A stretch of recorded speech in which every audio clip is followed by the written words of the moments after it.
Então, bom dia, amada igreja. Prazer poder estar neste púlpito mais uma vez. Eu gostaria de dizer que eu não lembro realmente de algumas coisas que já aconteceram no meu ministério. Deus tem sido muito generoso com o meu ministério. E eu tenho, graças a Deus, tido a oportunidade de conhecer irmãos crentes ao redor do Brasil, fazendo muitas conferências e fazendo um trabalho que só Deus para abrir as portas e conceder. E eu sempre tenho pensado o seguinte: Deus não nos permite ver tudo aquilo que nós plantamos, e Deus não nos permite lembrar de tudo aquilo que nós fazemos para a gente ser humilde. Então, realmente, não lembrava, por exemplo, do batismo de irmã Ana. E se dissesse que eu lembrava que o irmão Geraldo se converteu comigo, eu morro aqui no púlpito. Também não lembrava. Foi uma grata surpresa e lembrar disso novamente. Então, no final das contas, o grande presenteado tem sido eu, né?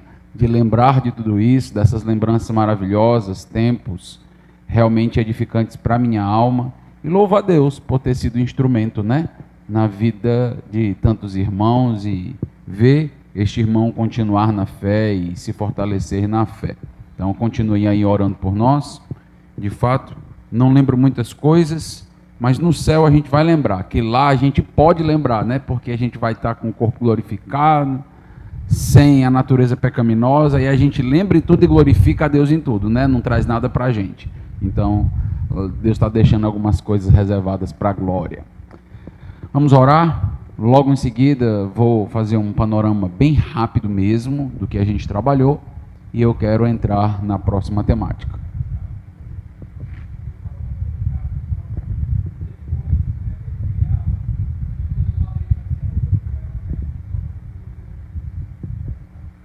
Ok. Tem algum sinal para parar? Coisa diz aí, faz o sinal aí que eu paro aí. Vamos orar. Deus amado, Deus Todo-Poderoso, eu quero te agradecer, Senhor, pelo privilégio que o Senhor tem me dado de estar com esses irmãos neste final de semana. Uma honra para mim e uma honra para minha família. Obrigado pelo ministério do pastor Elton, já há anos aqui, solidificando a tua igreja, servindo a Deus como um ministro fiel da tua palavra. Continua o abençoando, fortificando, animando esta família, para que eles continuem perseverantes, Senhor. Continua animando a igreja para ajudá-los, para que eles, ó Deus, consigam estar juntos até a tua volta, até o teu encontro, juntos, animados, felizes por aquilo que tem realizado. Obrigado, Senhor, por mais este aniversário, um momento de celebração e comemorativa, em nome de Jesus. Amém.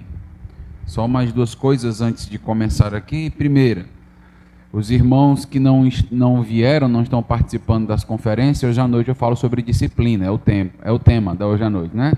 Então, hoje à noite aí a gente fala com eles.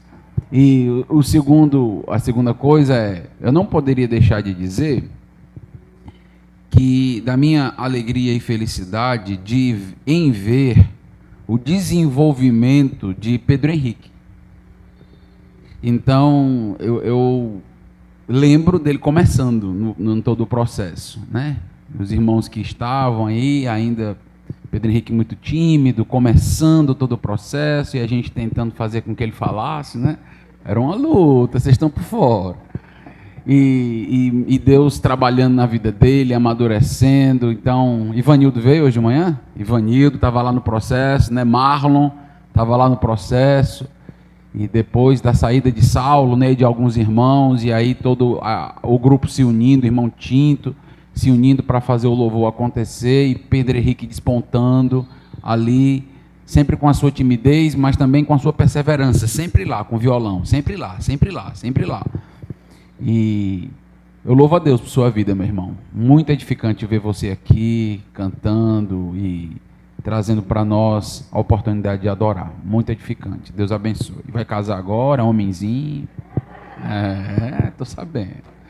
Então, Vamos falar um pouquinho sobre o amor, e eu tenho percebido, meus irmãos, que nós falamos muito de amor e praticamos muito pouco o amor.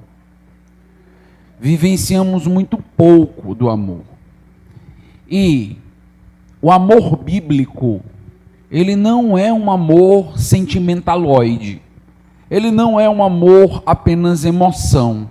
O amor bíblico, ele é prático. O amor bíblico se mostra, ele é público.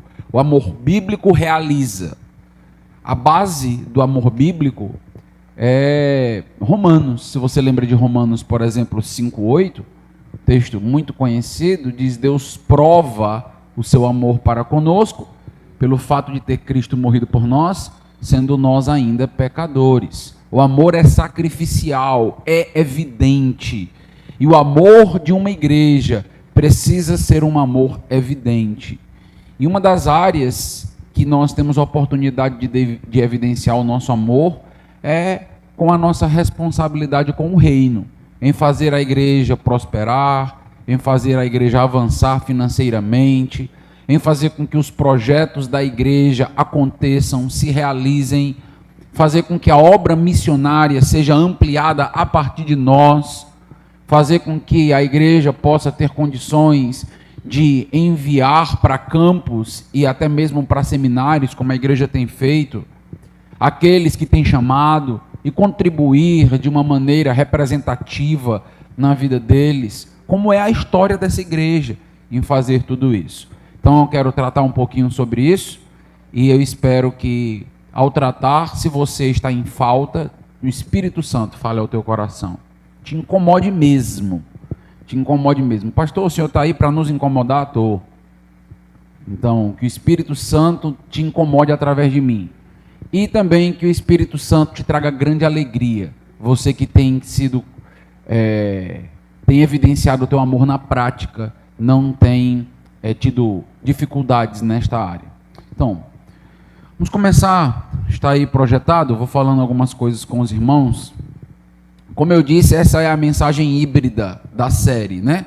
Então nós temos uma série de 4 mensagens, 2 nós falamos sobre a divisão e os dons, em 2 grandes blocos, 1 Coríntios 1-4, divisão, 1 Coríntios 12, 13 e 14, dons. E hoje à noite eu vou fazer um misto também de um outro bloco, em Corinto, que é 5 e 8, depois os irmãos vão perceber. E hoje pela manhã eu vou chegar em alguns textos de Corinto, mas eu vou também trabalhar outros textos, então é um estudo realmente bem mais panorâmico. Então, quero começar dizendo o seguinte, que eu tenho percebido nas minhas caminhadas e por esses anos de vida cristã, que existe um certo receio em falar sobre dinheiro na igreja. Existe um certo medo, um certo temor. Por quê? Por conta de igrejas interesseiras, dinheiristas, igrejas adeptas à teologia da prosperidade, igrejas que de fato estão repletas de falsos líderes e que por conta disso acaba havendo uma mácula nas igrejas sérias, acaba chegando uma espécie de nuvem que nos bloqueia para que nós não sejamos identificados com eles. E aí nós começamos a ter receio e tato para falar.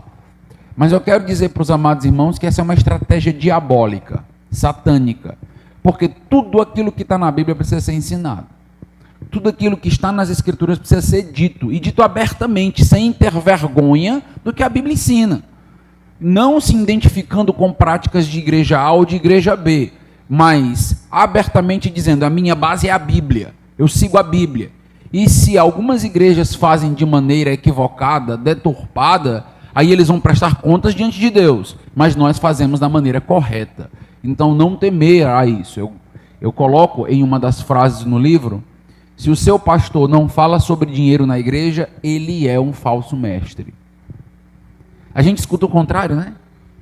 Se o seu pastor fala de dinheiro na igreja, ele é um falso mestre. Não. Se ele não fala, ele ou por medo, ou por vergonha, ou por pensar que falar sobre dinheiro vai beneficiar ele mesmo, ele está falhando como ministro do Evangelho. Ele precisa falar. Não é fácil, mas é preciso falar, porque Deus mandou falar. E nós estamos aqui como pastores para falar o que Deus quer que a gente fale. Então, é preciso tocar nesse assunto. O Walter Cashel é um erudito do Novo Testamento. Ele diz o seguinte: a Bíblia refere-se mais vezes a dinheiro do que mesmo a oração ou a fé. Importantíssimo saber disso. Porque a gente fala muito sobre oração, não é verdade? A gente fala muito sobre fé. Mas a Bíblia fala mais de dinheiro do que de oração e do que de fé. Cerca de 90 vezes nós vamos perceber Jesus falando sobre dinheiro, nos discursos de Jesus. Um pastor que não fala sobre dinheiro, ele não está falando o mesmo evangelho de Jesus. Dos 107 versículos, por exemplo, do Sermão do Monte, 22 desses versículos referem-se a dinheiro. E 24 das 49 parábolas de Jesus mencionam dinheiro. O Hernando Dias Lopes escreveu um livro também sobre dízimo, e ele nos diz: Jesus falou mais de dinheiro do que acerca do céu. Nós não estamos dizendo que o dinheiro é mais importante do que a oração, que o dinheiro é mais importante do que a fé, e que o dinheiro é mais importante do que o céu. Não estamos dizendo isso. Nós só estamos dizendo que nós encontramos no Novo Testamento uma grande ênfase sobre a vida financeira. E você vai já entender por quê. Você já vai entender o porquê desta relevância, desse destaque que está acontecendo e fazendo aqui. Eu acredito que você já ouviu falar sobre os 7 pecados capitais. Se você ainda não ouviu falar sobre ele, está aí a indicação de um livro, 7 pecados capitais, do Os Guinness. O Os Guinness é um teólogo e um apologeta da sociologia, das ciências sociais.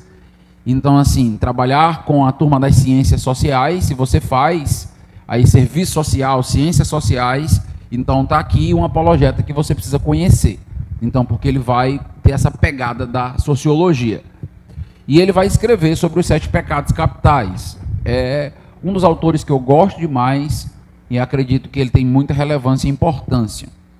Então, como ele vai pensar os 7 pecados capitais?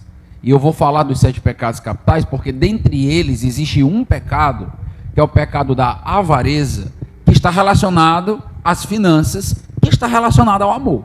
Então, ele vai trazer a seguinte ideia de pecados capitais, né? A ideia de pecados capitais tem o propósito de expressar a convicção de que esses vícios específicos são a cabeça. Então, a expressão caput, você já deve ter ouvido essa expressão, né? Então é a ideia de cabeça, ou também pode ser traduzido com a ideia de fonte, de raiz, de onde brotam todas as coisas. Então a ideia é, destes 7 pecados, brotam vários outros. E se nós queremos ter uma vida de santidade, nós precisamos observar alguns pecados que geram outros, pecados matrizes. Então, muitas das vezes, nós não conseguimos, por exemplo, ter um combate mais efetivo à pornografia, porque nós atacamos a pornografia. Mas o que está gerando a pornografia é de fato o pecado, é o pecado raiz, e que te leva para a pornografia. Só que a gente às vezes não percebe sobre isso. Por exemplo, os Guinness vai falar sobre a temperança, sobre o equilíbrio, sobre o domínio próprio. Quando você falha na temperança, quando você não é uma pessoa disciplinada, automaticamente sobra tempo e você usa o teu tempo naquilo que você não deveria, fica na cama mais tempo, fica na internet mais tempo do que deveria, assiste mais TV do que deveria, isso te desperta desejo de sensações que te levam a uma pornografia. O pecado é outro. E se a gente não combater o verdadeiro pecado, o que acontece? A gente não muda. A gente vai sofrendo e não avança na vida de santidade. Então esses 7 pecados foram considerados importantes. A Igreja Católica, ela vai se utilizar dessa mesma linguagem, de pecados capitais. E ela vai fazer uma diferença entre pecados veniais e pecados mortais. Então, o pecado mortal é o pecado que leva alguém direto ao juízo, direto ao julgamento. O pecado venial é o pecado que pode, então, através de algumas intercessões, através de alguma mediação, através do que a Igreja Católica chama de sacerdotalismo, que é a posição da Igreja, em confissões, em penitências, em purgatórios, então você poder então ter acesso ao céu mesmo pagando uma conta, né? Mesmo pagando uma dívida. Para nós, absurdo. Por quê? Porque quem pagou a nossa conta foi Jesus. Então o nosso escrito de dívida foi rasgado com a cruz do Senhor Jesus Cristo. Então não precisamos mais pagar nenhum preço para ir para o céu. Então nós não pensamos pecados capitais, apesar de usar a mesma linguagem, de como a Igreja Católica pensa pecados capitais. Para nós são pecados sérios que geram outros. A gente vai abordar simplesmente como pecado caput, pecado fonte, tá bom? Aqui trazendo ao seu Valença, pastor, pode trazer ao seu Valença para o púlpito, né? Não estou indicando você escutar ele não, tá bom? Então, tem certamente algumas coisas que nós discordamos teologicamente, filosoficamente, moralmente, tudo que tiver mente perto aí, você vai discordar. Mas, eu estou trazendo porque ele escreveu um álbum chamado 7 Desejos, que é justamente sobre 7 pecados capitais. E é muito interessante que na canção dele, que é a canção principal do álbum chamado Desejo, ele explica o pecado capital de uma maneira muito interessante. Olha o que ele vai dizer de maneira poética, mas olha como ele define. Quando a vida inventou o desejo, num outro desejo, se transformou. O desejo não para, o desejo não cansa. É o moto contínuo que a vida inventou. Perfeito, perfeito. A ideia de pecado capital. Pecado capital é um desejo que te leva a outro, é um pecado que te leva a outro e vai te afundando cada vez mais. Esta concepção está correta. Passou disso, não aprovo mais nada, viu? Então, Os Guinness vai nos alertar também, nos dizendo, cada geração, meus irmãos, tem sua própria ênfase acerca de alguns pecados. Então, cada geração tem suas próprias lutas. Então, cada cultura vai ter suas próprias batalhas. Por exemplo, esta discussão sobre ideologia de gênero é nossa. Não existia no primeiro século. Existia a homossexualidade, né? Homossexualismo, eu trato como sinônimos, apesar de ter toda uma brigalhada aí com nomenclatura, com o politicamente correto da linguagem, mas sim, existia toda essa questão ali da discussão sobre a atração pelo outro sexo. Mas você definir sexo diferente de gênero e você dizer, olha, o sexo biológico é esse, mas o gênero é outro, isso é uma briga nossa, é uma questão de identidade. E a nossa teologia, ela precisa ser uma teologia muito mais identitária, percebe? A teologia deve se voltar para uma discussão de identidade, porque é justamente o que a ideologia de gênero ataca. Quem define a minha identidade? E eles dizem, quem define é a sociedade. E nós dizemos, não é assim. Aí eu preciso de base para essa discussão. Então, cada cultura, cada época, vai tratar a respeito de determinadas questões, pecados, ênfase. Os vitorianos, por exemplo, eles trabalhavam muito sobre a questão da preguiça, sobre a questão da libertinagem sexual, mas eles tratavam muito pouco sobre inveja, sobre avareza. Eles falavam pouco sobre esse tipo de pecado. Não é porque não existia, mas porque não era a ênfase cultural, a ênfase do período. Uma das características que define a nossa geração, a nossa cultura, é a minimização e condescendência com toda e qualquer noção de pecado. Parece que nós não temos o problema com um pecado, né? Mas nós relativizamos tudo. Não é isso que você estuda na universidade o tempo inteiro? Não existe verdade absoluta, de que a igreja ela está impondo de uma maneira totalitária os seus valores. E nós vivemos numa cultura onde a verdade e toda e qualquer verdade é questionada, toda ela. Então, dizer que algo é pecado certamente vai trazer incômodo em qualquer lugar. inclusive, infelizmente, na igreja. Hoje, até mesmo a igreja, quando algo é dito que é pecado, alguns estranham. Pecado? Não está na Bíblia, né? Se está na Bíblia, é pecado. Ah, não, pastor, mas é porque a gente precisa interpretar de uma outra maneira. E vocês já notaram que existe uma luta enorme para mudar as interpretações da Bíblia. Não, o texto está escrito isso, mas não significa isso. E principalmente quando a gente quer pecar, né? Quando a gente quer pecar em determinada área, que a gente sabe, qual é o texto que vai ser confrontado? Esse aqui. Então eu tenho que dizer, não, isso aqui era daquela época. Isso aqui funcionou para o primeiro século. Para nós tem que ser feita uma releitura, né? A Bíblia tem que ser atualizada. Viram isso aí nesses dias? Então aí um pastor de forte expressão na convenção, trabalhando a ideia a partir de uma leitura ética da Bíblia, ele é muito sagaz. A partir de uma leitura ética da Bíblia, a gente deve agora contextualizar, atualizar as Escrituras. Então, essa é a nossa guerra, essa é a nossa briga. Quais foram os 7 pecados capitais históricos? Então, é verdade que durante a história houve uma variação e em determinado momento, século III para o século IV, houve uma discussão se seriam 7 ou 8. Depois uma discussão se seriam 8 ou 9. Mas historicamente ficaram sendo 7, porque está ligado a 7 demônios. Eu não tenho como falar sobre isso, não dá tempo, mas tem demônio para cada um desses pecados aqui mencionados. Então, avareza, gula. Gula é pecado, pastor? Gula foi pecado, né? Hoje em dia não é pecado. A pensou ser exortado por um irmão por causa de gula? Se eu não aceito nenhuma exortação mais óbvia, né, de pecado, quanto mais gula, a gente diz, vai cuidar da sua vida. Gula é pecado, e pecado sério. Luxúria, ira. Pastor, ira é pecado? Depende de como você trata, porque a Bíblia diz, irai-vos e não pequeis, não é? Mas dependendo de como a ira alcança teu coração, é pecado. Inveja é pecado, pastor? Preguiça, orgulho. O que divide a igreja?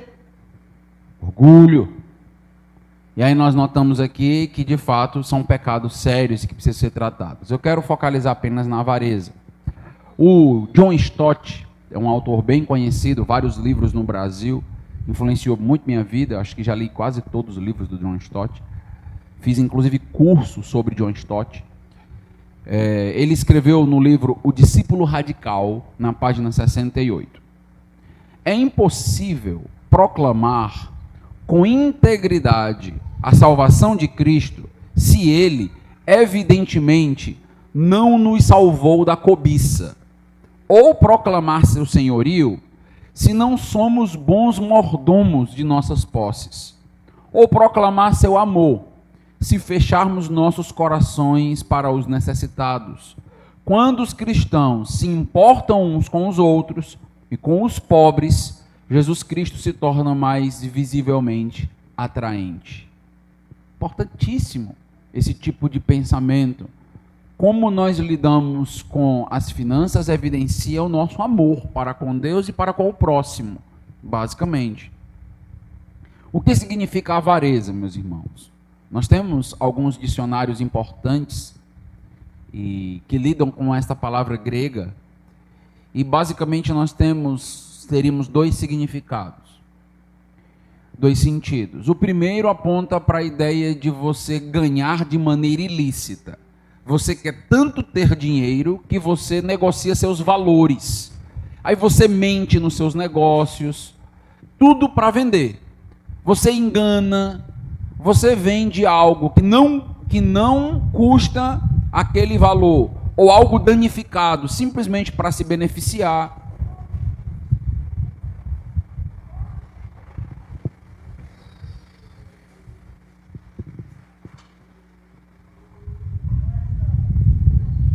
O sinal veio mais cedo, não é? Então, isso você encontra em Jeremias 22:17, por exemplo, na Septuaginta, né? Que é a tradução do Antigo Testamento para a língua grega. Também, meus irmãos, avareza pode significar o estado de desejar ter mais do que é devido. Avidez, insaciabilidade, cobiça. Então é uma espécie de sentimento no nosso coração por ter. E esse sentimento nos barra, nos limita, não nos permite olhar para o próximo, fazer o bem ao outro, porque doar dói, doar treme a mão. É aquela figura, né, de alguém que vai entregar um valor num gasofilácio e fica pensando 10 vezes no decorrer do caminho, né? Será que eu dou tudo isso? Será que eu não dou tudo isso? O que é que eu faço? Como é que eu não faço? E aquilo vai trazendo uma enorme dor no coração por doar. Isso seria, de fato, avareza. Vamos ver alguns textos bíblicos. Jesus nos alerta contra a avareza. Jesus, Lucas, capítulo 12, versículo 15. Evangelho de Lucas, capítulo 12, versículo de número 15.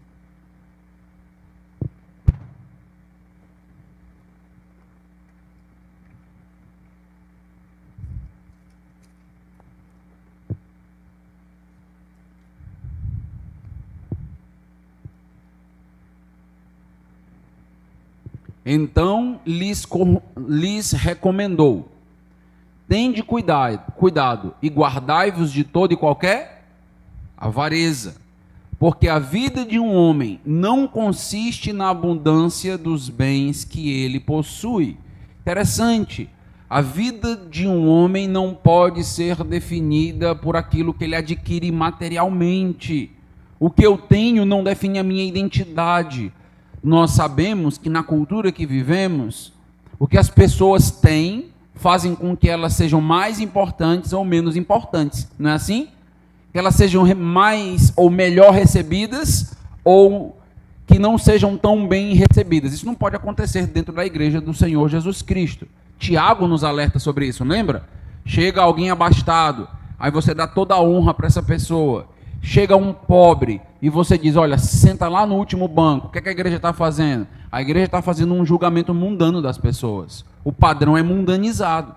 E a Bíblia diz: olha, isto de fato seria o indício de avareza no nosso coração, quando a gente começa a definir as pessoas por aquilo que elas têm. Mateus, Evangelho de Mateus, capítulo 6, versículo 5. Volta um pouquinho aí na Bíblia. Mateus, primeiro evangelho do Novo Testamento, capítulo 6, versículo 5.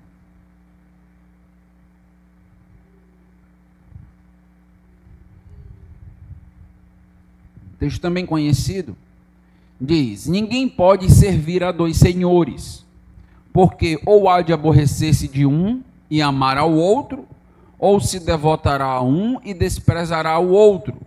Não podeis servir a Deus e às riquezas. O que esse texto tem a ver com avareza?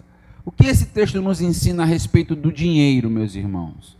Então, nós estamos notando que as riquezas, o dinheiro, está sendo tratado nos evangelhos não apenas como papel moeda ou como um recurso material ingênuo. Na realidade, o dinheiro pode ser o teu senhor. Pode ou não pode? Pode. Nós não estamos alertando para isso, mas quando a igreja fala de dinheiro, e por isso que a igreja precisa falar de dinheiro, quando a igreja trata de dinheiro de maneira moderada, equilibrada, bíblica, o que acontece? A igreja está fazendo um grande bem para os membros.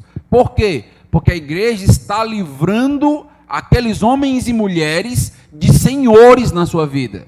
O que significa um senhor nesse contexto? Significa alguém que manda em mim. Significa alguém que me dá ordens, que eu cumpro. E muitas das vezes toda a nossa vida é direcionada, é dirigida pelo trabalho, pela função, pela profissão. Você percebe que muitas das vezes os pais, eles focam tanto no filho passar na universidade e fazer um curso bem sucedido, que esquecem que no terceiro ano o seu filho também precisa de igreja, precisa de mocidade. E não, é o foco de passar no vestibular, de ser bem-sucedido, de ser um médico, um engenheiro, um advogado, ter uma outra profissão importante, que esquecem que se ele se esvaziar de vida espiritual, quando ele chegar na universidade, ele se desvia, meu irmão. Ele se desvia porque ele entra fragilizado na universidade, ele entra fraco na universidade. Por quê? Porque o seu foco foi simplesmente a profissão. O seu foco foi, o meu filho vai ser alguém na vida, e ele não é ninguém. O meu filho vai ser alguém na vida se ele for médico. O que você está dizendo? Eu sou um avarento. Você está dizendo, em outras palavras, que o seu filho só vai ser alguém se ele conseguir aquela profissão que dá dinheiro. E Cristo não define a identidade do teu filho? Nós fazemos um grande esforço para os nossos filhos passarem no vestibular e um pequeno esforço para que os nossos filhos cresçam espiritualmente. É a realidade das igrejas. Eu não me esforço para que os meus filhos possam participar de uma mocidade, estarem ativos, eu não levo eles, eu não estou junto com a igreja, eu não faço parte do departamento de jovens para dizer para o pastor, para os líderes, eu estou aqui, pastor, se precisar levar para subir uma serra, fazer um acampamento, eu estou aqui, por quê? Porque eu invisto na vida dos jovens. Não. Investir na vida dos jovens para nós é quase que sinônimo de contribuir, pagar uma boa escola, um bom cursinho para passar no vestibular. Seu filho vai ser bem sucedido se ele passar no vestibular e for para o inferno?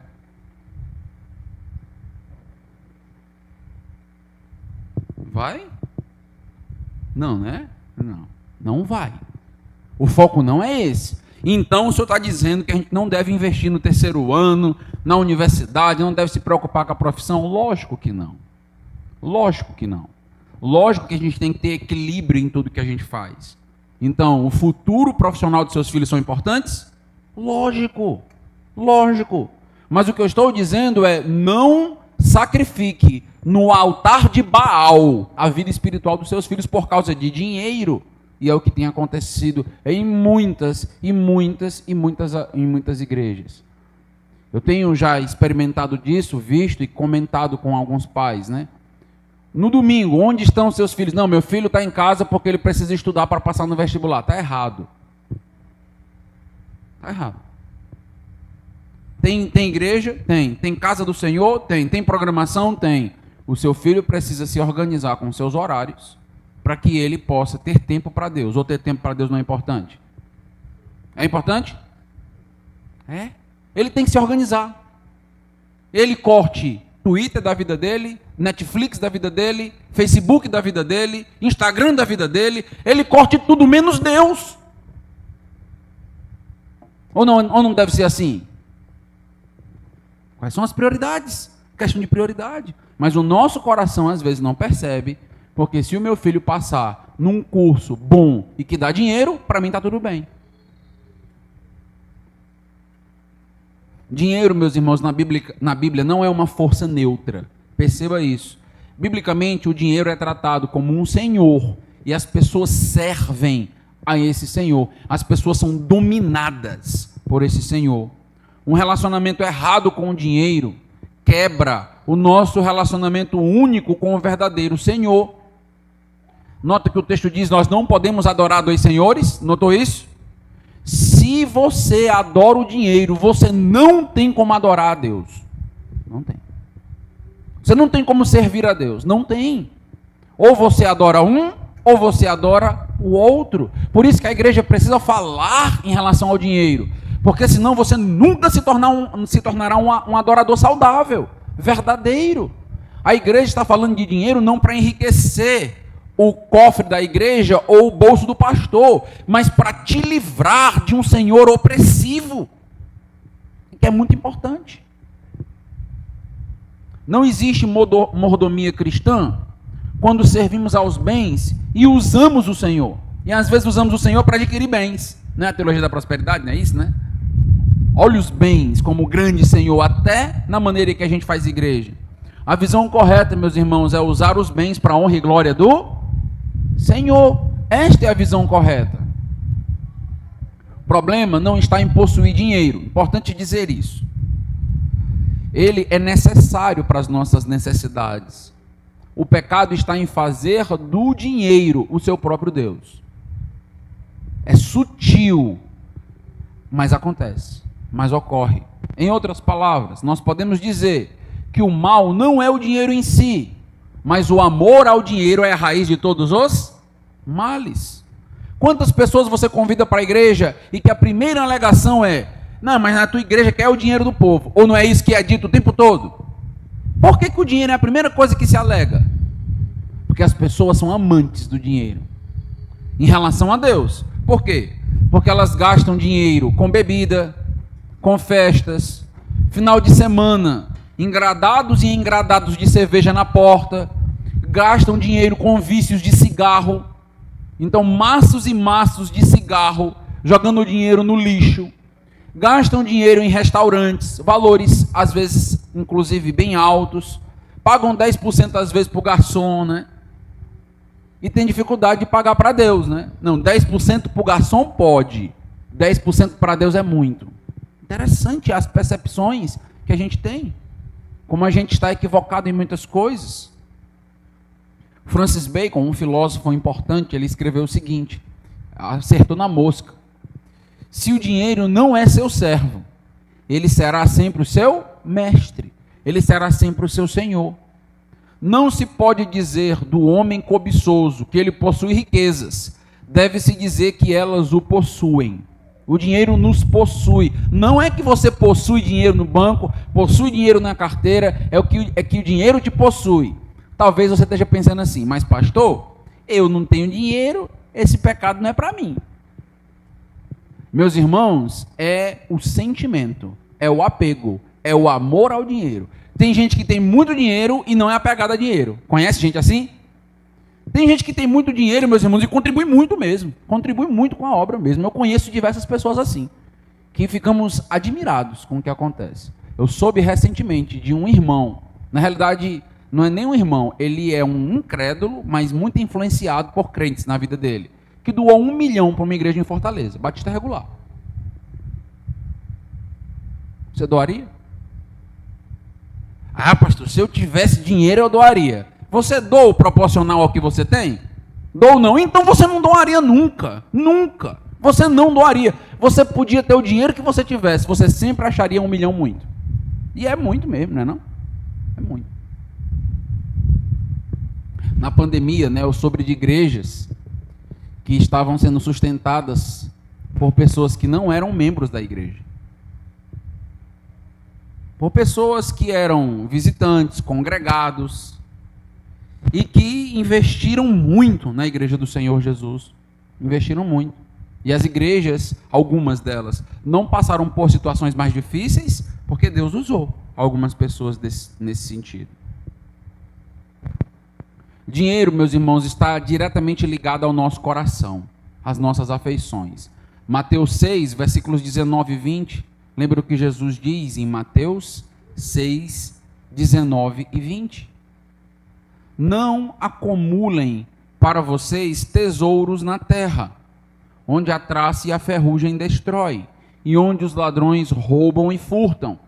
Mas acumulem para vocês tesouros nos céus, onde a traça e a ferrugem não destroem, e onde os ladrões não roubam nem furtam. Pois onde estiver o seu tesouro, aí também estará o seu. Isso é importante. Esse finalzinho aqui é muito relevante. O nosso problema é que às vezes o nosso coração está no dinheiro. Por isso que Deus está dizendo: começa a olhar para a tua pátria celestial e se desapegar das coisas da terra. A ideia aqui não é que você seja irresponsável, que você não tenha casa, que você não tenha investimentos. Lógico que a ideia não é essa. Mas a ideia é cuidado, porque parece que quanto mais nós acumulamos, mais nós nos sentimos importantes e mais nós somos ávidos para ter mais. Parece que nunca sacia, já notou isso? Parece que nós nunca temos o suficiente, né? Tem aquela história clássica, né, da pergunta que fizeram ao milionário, né, já no final de sua vida, perguntando para ele: você já conquistou tudo que você tinha para conquistar? Ganhou todo o dinheiro que podia? O que você gostaria ainda antes de morrer? E ele diz: mais $1. Nunca sacia. Nunca está satisfeito. E esse é um problema de muitos irmãos serem descontentes com a vida.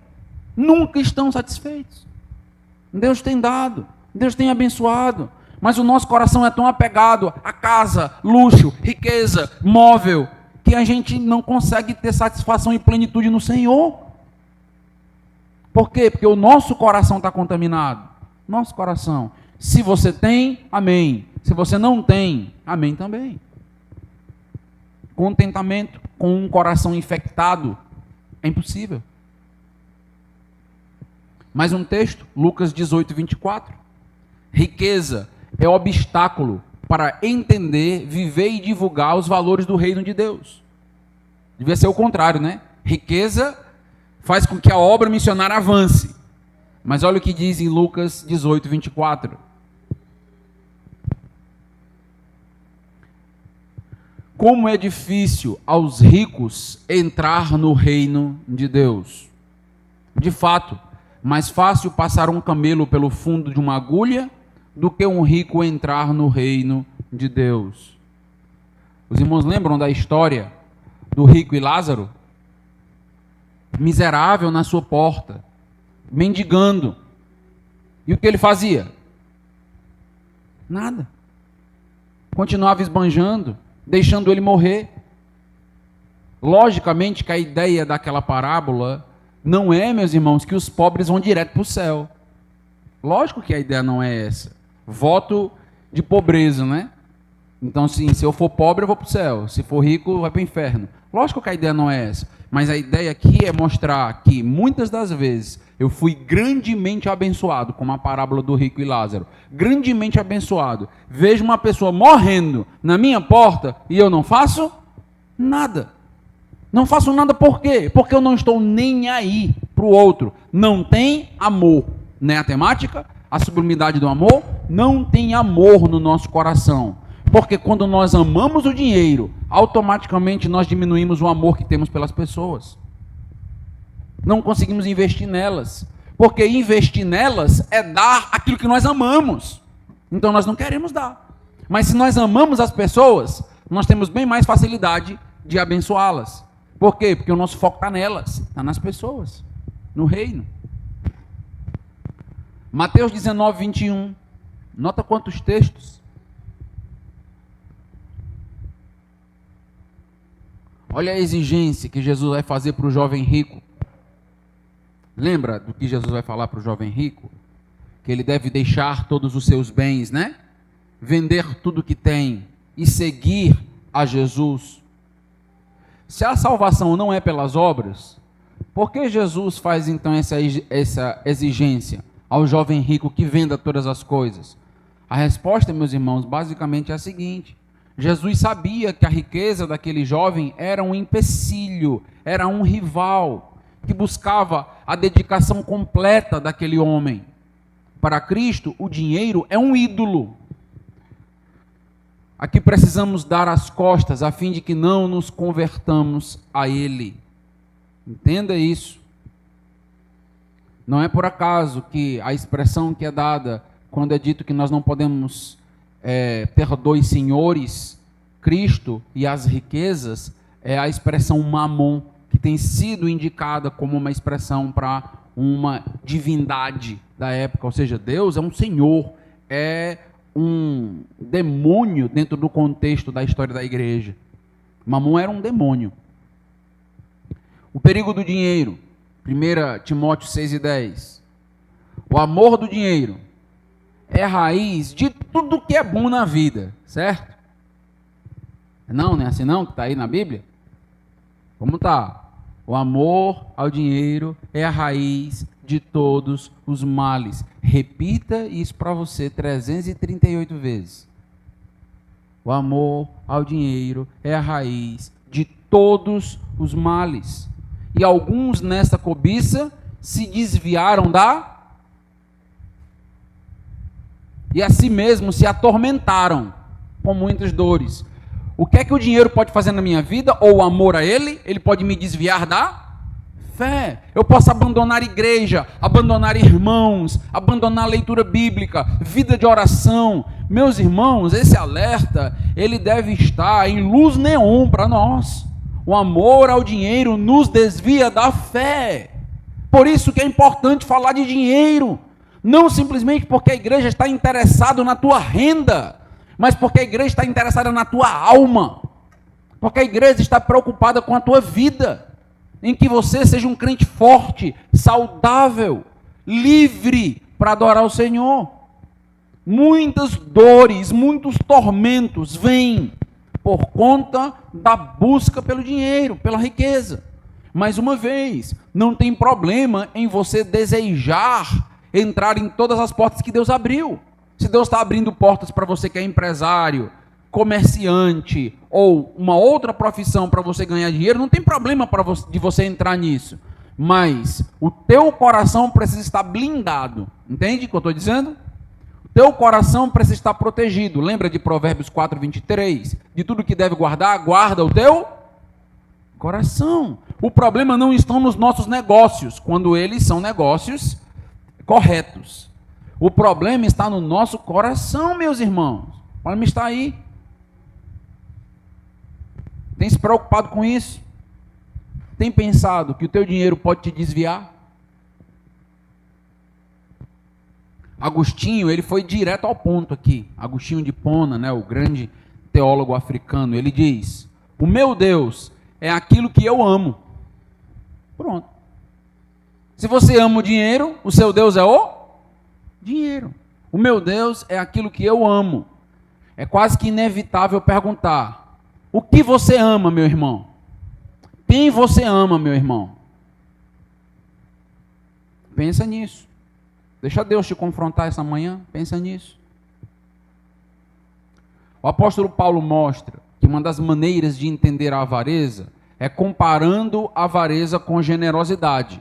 Então, são dois polos. Então, nota como Paulo faz. Saindo agora dos evangelhos, né? Trabalhamos bastante aqui. E entrando em Corinto e em outras cartas, né? Sabia que isso ia chegar em Corinto? Pois é.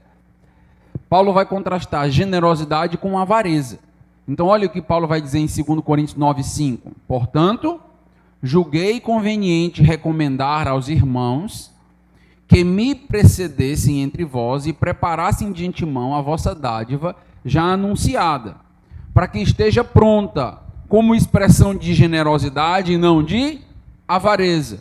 O que é que significa avareza? Reter aquilo que não deve ser retido. Expressão de generosidade, a expressão de amor, a expressão de bênção. Aqui é uma oferta missionária que está em jogo. Então, basicamente, o que está sendo dito aqui, meus irmãos, é: a igreja, ela deve ter um coração generoso para abençoar a obra e não um coração avarento. A avareza aqui é sinônimo de reter mais do que deve reter. A seriedade da avareza no Novo Testamento. O apóstolo Paulo é quem mais desenvolve o conceito de avareza. Então você viu Jesus trabalhando conosco aí várias ideias sobre finanças e dinheiro, e o apóstolo Paulo, ele entende, é preciso desenvolver mais esse pecado e esse conceito. Hebreus 13:5 não foi escrito pelo apóstolo Paulo, mas é uma das cartas que desenvolvem a temática. Olha o que é dito: seja a vossa vida repleta de avareza. Está assim na tua Bíblia? Tá não, né? Como é que está na tua Bíblia? Seja a vossa vida sem avareza. Contentai-vos com as coisas que tendes. Nota, a avareza não deixa que a gente se contente. Porque ele tem dito: de maneira alguma te deixarei, nunca jamais te abandonarei. Esse é um dos textos mais belos que existe. Por quê? Porque a ideia não é simplesmente se contente com os bens que Deus te deu. A ideia é: por que ele vai citar nunca te deixarei, nunca jamais te abandonarei? A ideia é: se contente porque você tem Deus. Esteja satisfeito porque você tem Deus, que não te desampara, que não te abandona, que não te deixa. Será que Deus é suficiente para nos alegrar? Será que Deus é suficiente para nos realizar? É, pastor, é. E quando você está sem dinheiro, fica triste? Quando você não tem dinheiro para comprar aquilo que você queria, não consegue se projetar, ou precisa se endividar para comprar no cartão sem poder, o que está acontecendo? Tem muita gente que no final das contas vai para as lojas, vão até ambientes de compra, com qual propósito? De se alegrar. Quantas pessoas se alegram quando compram algo na internet? E se for a Black Fraud, meu amigo, aí pronto. Ah, pastor, chegou o mês da alegria. Foi. Avarento. Por quê? Porque a nossa alegria está em comprar, está em ter. E o que o texto nos diz? Nossa alegria é no Senhor. Enquanto você não se contentar no Senhor, você vai viver nas migalhas que o mundo dá. Não pode ver uma promoção. Pastor, não posso ver uma promoção. Chega, minha mão fica nervosa. Se eu chegar numa loja e tiver uma promoção, tem um nome, promoção, o que está acontecendo com o povo de Deus? Quase aconselhar. Rapaz, vamos colocar o nome promoção do dízimo, né? Para ver se funciona, né? Assim, o que está acontecendo com o povo de Deus? Que descontrole é esse? Que amor ao dinheiro é esse? Que amor aos bens materiais é esse? Que apego? Avareza, coração. A ideia, meus irmãos, não é uma mera satisfação com os bens, mas com Deus, como eu mencionei. Um texto em Marcos, que eu gosto bastante, 21 a 23. Marcos 7, 21 a 23. Porque de dentro do coração dos homens é que procedem os maus desígnios, a prostituição, os furtos, os homicídios, os adultérios, a avareza, as malícias, o dolo, a lascívia, a inveja, a blasfêmia, a soberba, a loucura. Ora, todos estes males vêm de dentro e contaminam o homem. De onde vem a avareza? Do coração. Não está na promoção. O mundo, o marketing, a publicidade só entendeu que você gosta da palavra promoção. Foi só isso. O mundo só entendeu o teu coração. Só isso. Eles entenderam, rapaz, como é que a gente faz para criar um ambiente para capturar aquelas pessoas? Não foi o que muitas igrejas fizeram? Muitas igrejas têm um evangelho ligado à ideia da prosperidade. E por que essas igrejas são cheias? Por causa do coração dessas pessoas. Elas não estão em busca de Deus. Elas estão em busca de melhorar de vida. Elas estão simplesmente barganhando com Deus. Olha, se eu der isso, Deus me dá isso. Se eu der um carro, Deus me dá dois. Então, as igrejas, esses líderes do marketing, só entenderam. O coração das pessoas é ligado ao dinheiro. E as pessoas vão estar aqui quando nós prometermos para elas bens nesta vida. Isso não é igreja, meus irmãos. Isso é o comércio lá no centro. É um feirante gritando lá no centro. Não é as boas novas. Não é pregação. Uma igreja bíblica não pode tratar com descaso, o Os Guinness vai mencionar, a avareza. Por quê? Porque um crente não tem permissão de reter para si mesmo mais do que é devido. Um crente não tem esta permissão. E esse é um assunto sério nas Escrituras, como os irmãos estão percebendo. O avarento é descrito como alguém que não deve nem mesmo participar da comunhão de uma igreja local. Pastor, que frase é essa? Que afirmação é essa? Eu vou repetir. Vou. O avarento, ele é descrito como alguém que não deve nem mesmo participar da comunhão de uma igreja local. Lugar de avarento não é na igreja. É no mundo. Pastor, mas agora o senhor foi forte demais. Não sou eu, meus irmãos. 1 Coríntios, voltamos lá para a carta que estamos estudando. 1 Coríntios capítulo 5. Nota o que vai ser dito? Pode abrir. Texto para marcar aí com 3 cores. 1 Coríntios capítulo 5, a partir do versículo 9. Percebe comigo?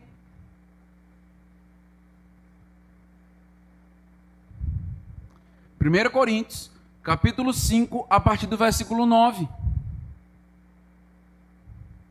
Já em carta vos escrevi que não vos associeis com os impuros.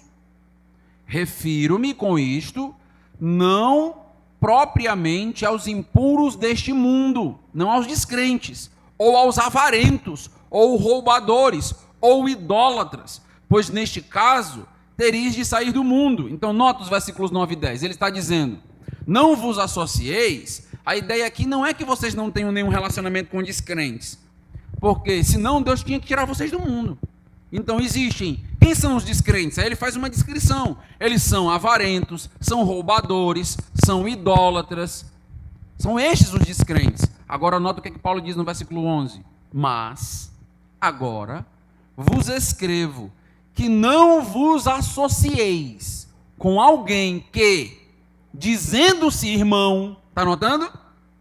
Alguém que dizendo-se irmão for impuro, ou avarento, ou idólatra, ou maldizente, ou beberrão, ou roubador, com esse tal nem ainda comais, pois com que direito haveria eu de julgar os de fora? Não julgais vós os de dentro? Vou falar um pouco mais sobre isso hoje à noite. Os de fora, porém, Deus os julgará, os incrédulos. Expulsai. Leio de novo? Expulsai, pois, de entre vós o malfeitor. Quem é o malfeitor?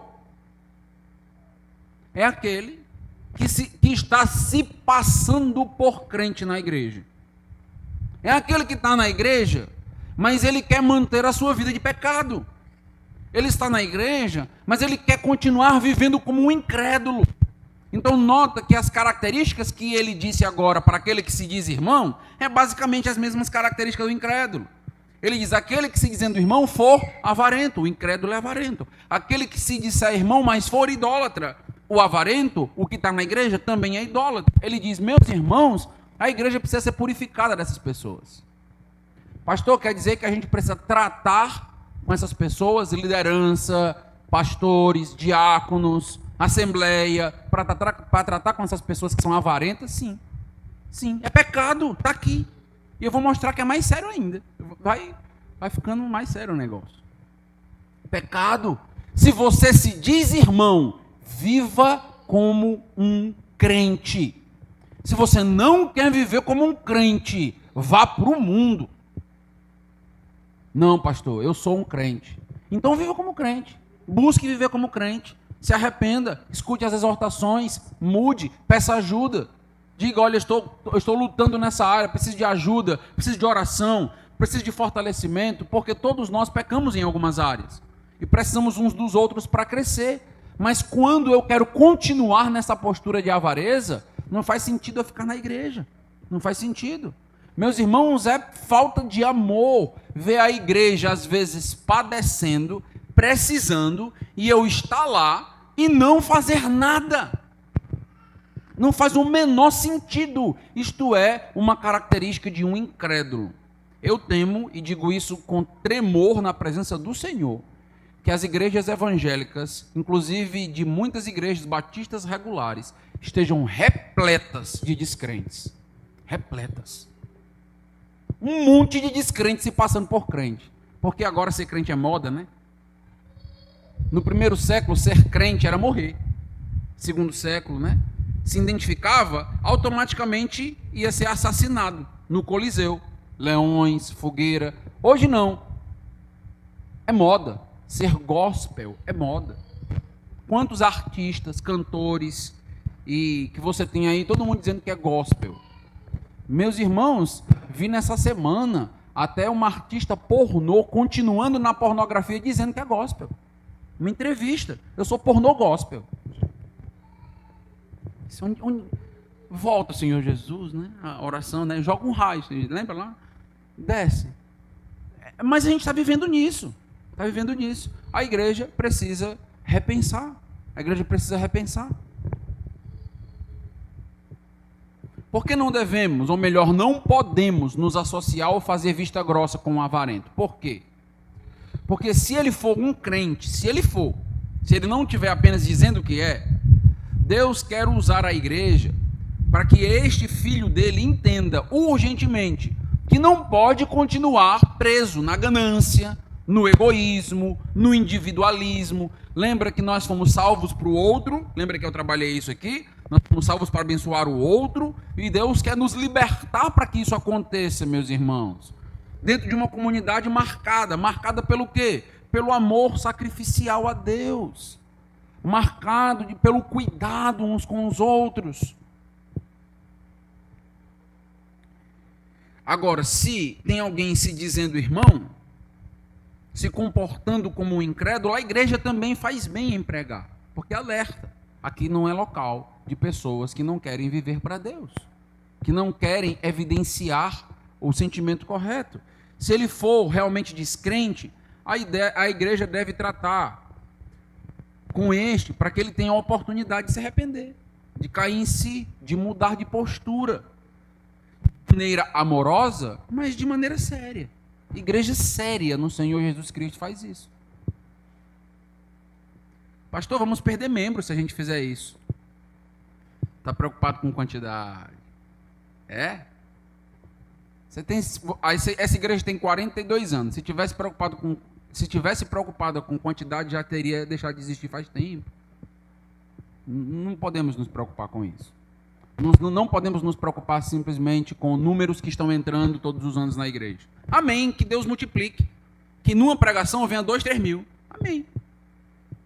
Mas não é todo dia que acontece isso, né? Não é assim. Às vezes é um mesmo que entra. É devagar, é com sobriedade.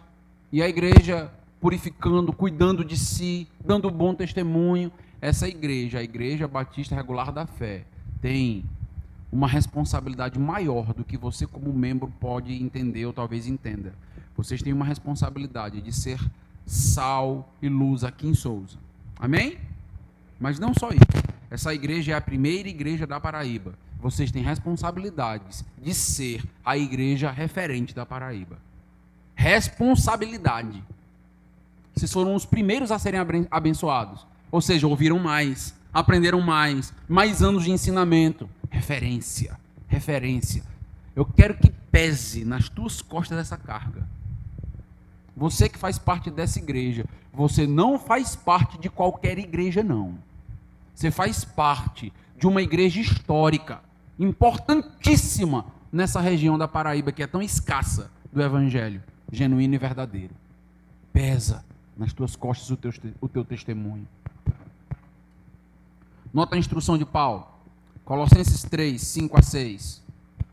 Fazei, pois, morrer a vossa natureza terrena. Paulo, o que é a natureza terrena, Paulo? Me explica aí. Aí Paulo diz, prostituição é natureza terrena, impureza, paixão lasciva, desejo maligno e avareza. Agora, nota o detalhe. Desejo maligno e a avareza, que é o quê? O que diz aí na tua Bíblia? Que é idolatria. Por estas coisas é que vem a ira de Deus sobre os filhos da desobediência. Avareza é idolatria. Pastor, eu pensei que idolatria fosse apenas aquela adoração a imagens de escultura que Deus me libertou em algum momento. Meus irmãos, a igreja pode estar repleta de idólatras. Idólatras. Porque ídolo é tudo aquilo que ocupa o lugar de Deus na minha vida, no meu coração. Isso é ídolo. Quando eu devo honrar a Deus, servir a Deus, eu sirvo a um outro Senhor, as minhas riquezas, aos meus bens, a minha vida secular. Ídolo. Olha a seriedade do dinheiro, meus irmãos. Lidar com finanças de maneira equivocada, errada, é um relacionamento idolátrico. Nós estamos voltando, talvez, para uma cultura que nós tivemos lá enquanto descrentes, de ser idólatras. E hoje nós vamos evangelizar alguém, chegamos na casa dessa pessoa, cheia de imagens, e dizemos, olha, Deus abomina a idolatria. É? Amém? Amém. Não podemos estar presos, porque enquanto estamos condenando aqueles que são idólatras, com o ídolo lá na parede, nós estamos idolatrando um ídolo que está bem pertinho de mim, que eu carrego até no bolso. Não solto o meu ídolo para nada, para onde eu vou ele vai. Não é assim? O teu cartão de crédito, o teu cartão da conta do banco, o teu dinheiro, não está aí? Você leva para todo canto.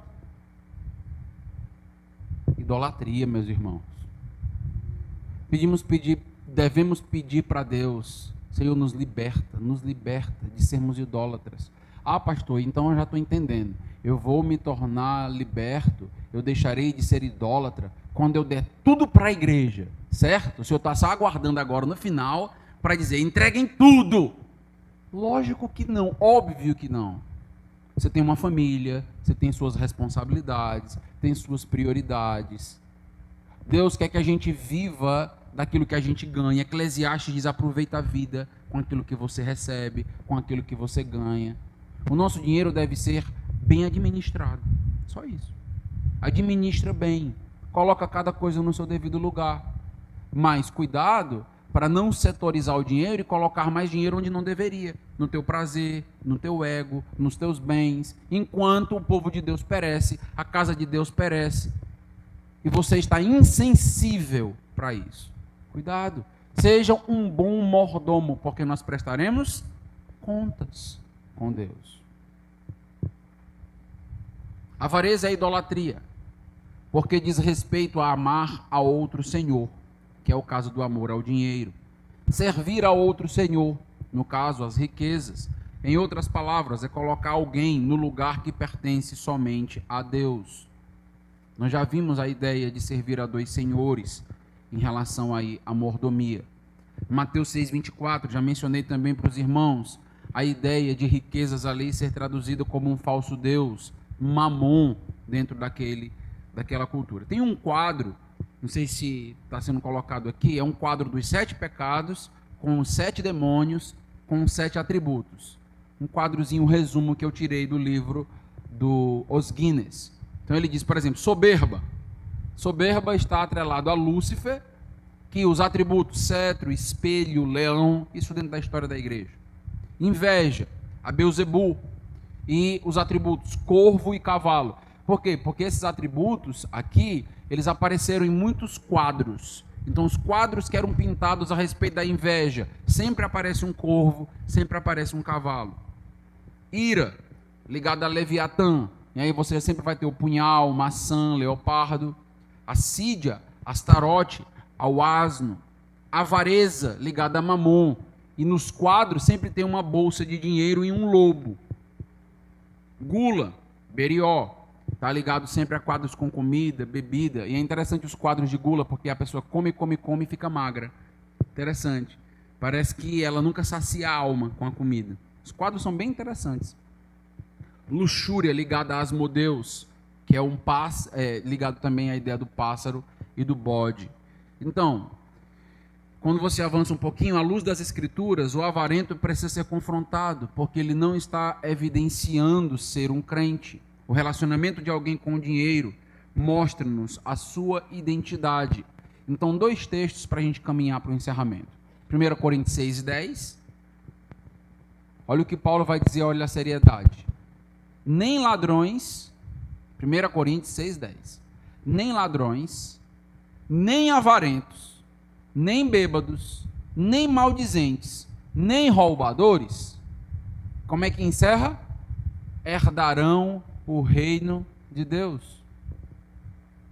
Não são crentes, não vão para o céu, não vão, porque são idólatras, são escravos, estão presos, não vão. Efésios 5:5, um outro texto importante. Sabei, pois isto, nenhum incontinente, ou impuro, ou avarento, que é idólatra, o que é que o texto diz? Tem herança no reino de Cristo e de Deus. 2 detalhes em Efésios 6:5. O avarento que é idólatra. Mais uma vez, está percebendo? Paulo vai mencionando várias vezes no Novo Testamento, ser avarento é ser idólatra, está ligado. E ele diz, não vai estar no céu. É sério. Meus irmãos, é preciso pregar sobre a mordomia, sobre o amor cristão, sobre o dinheiro na igreja. Por quê? Porque essa liberdade pode salvar pessoas. Assim como nós dizemos, abandone seu pecado, se arrependa. A igreja precisa ser um porta-voz para dizer para esse mundo, abandone os bens materiais, abandone as riquezas, porque a Europa, meus irmãos, hoje, em sua maioria, está ligada ao ateísmo. Qual é o evangelho que ela precisa? É este. O evangelho que o dinheiro não supre, que o dinheiro não trará a minha satisfação, a minha felicidade. Abandonem a avareza, a esperança neste mundo, a nossa pátria celestial. É este evangelho. Quando a igreja se envergonha de falar de dinheiro, quando muitas vezes o pastor começa a estar ressentido em falar de dinheiro, e eu já fui inclusive tentado a não falar de dinheiro em igrejas, porque você sabe, falar sobre isso às vezes é causar polêmica, causar discussões, principalmente com quem não quer dar. Meus irmãos, isso não é causar divisão, são as feridas feitas por aqueles que amam. Feridas precisam ser feitas, e nem todas as feridas elas são danosas. Às vezes são os beijos que são danosos. Lembra de Judas? Às vezes, dar beijo não significa amor. Às vezes o amor é uma espada que penetra a tua alma e que tu fica com raiva de mim por um bocado de tempo. Mas é isso mesmo. Pode ficar. Depois, Deus vai te amadurecer e você vai perceber que você está errado. Está errado. Precisa mudar. Está errado. Por isso que é uma tarefa tão árdua, né, da igreja, né? Porque a gente precisa se exortar mutuamente e às vezes a gente não quer perder a amizade dos irmãos da igreja, né? Aí, os líderes, o irmão Tinto já passou bastante tempo na liderança, inclusive à frente, pastor Elton e vários outros. Aqui, irmão Juscelio e vários outros líderes da igreja que já estiveram à frente da liderança. Tem que confrontar. É fácil? É dificílimo. Por isso que esse trabalho tem que ser compartilhado. Todos nós precisamos ajudar a libertar o outro, isso é amor. E sabe um aspecto que é importante de ser destacado para a gente fechar aqui o nosso estudo? É que não é amor deixar com que poucas pessoas mantenham a igreja. Todos nós temos sonhos nessa vida, meus irmãos. Todos nós queremos ter nossa casa própria, não é verdade? Todos nós queremos ter um carrinho. Todos nós queremos ter um dinheiro para educar os nossos filhos, todos nós. Só que, em nome do reino de Deus, alguns crentes se sacrificam, doam, abandonam sonhos para investir na casa de Deus, para investir no reino de Deus. Quantos crentes, meus irmãos, poderiam ter terrenos, casas melhores, mas não tem, sabe por quê? Porque decidiram a vida inteira investir no reino do Senhor. Enquanto outros têm tudo, porque estão deixando nas costas de pouquíssimos irmãos a manutenção da casa do Senhor. E esses irmãos fazem porque não querem deixar o pastor sofrer, a igreja padecer, a obra missionária acabar. E esses irmãos fazem com prazer. Mas está errado. Todos nós fomos chamados a contribuir. Todos nós. É falta de amor. Pensa nisso. É falta de amor. No mundo, para pensar como funciona o mundo. No mundo, quando você vai entrar num clube, todos têm que pagar um valor, não é verdade? Todos têm que pagar um valor. Não é, meus amados irmãos, que você só pode fazer da parte da igreja se você der dinheiro para a igreja. Não é isso. Mas a ideia é, se você é membro da igreja, você tem que entender a alegria de contribuir na obra, o prazer de contribuir na obra. Não é meramente uma obrigação, meus irmãos, não é um peso. Lembra de João, que diz que as leis do Senhor não são para nós pesos, não são fardos, prazer. Qual deve ser a nossa oração? Senhor, ensina os corações a ter prazer em contribuir. Prazer. Prazer em ver a tua casa bem, melhor, maior. Ver o reino prosperando, ver a obra missionária crescendo, a igreja bem. A Bíblia nos diz que se o pastor preside bem, ensina a palavra, ele seja digno de dobrados honorários. O que a igreja faz? A igreja investe. Porque quando a igreja investe na vida do seu pastor, o retorno é para ela. Lógico, ele cresce, ele aprende, e ele faz o quê? Ele traz para a igreja. E todos crescem. Todos crescem. Então, igreja, desperta para isso, continua. Então, tenho certeza que são 42 anos de história não por acaso, não é à toa. É porque durante todo esse período, irmãos têm se dedicado, têm se sacrificado, têm amado uns aos outros. Continuem essa história tão bela. Continuem. Continuem fazendo o que vocês podem de melhor. Continuem evidenciando amor prático, amor não idolátrico, amor sacrificial. Continuem cuidando uns dos outros. Continuem se juntando quando o irmão estiver precisando de um exame, de um remédio. Continue se juntando para abençoar, para fazer.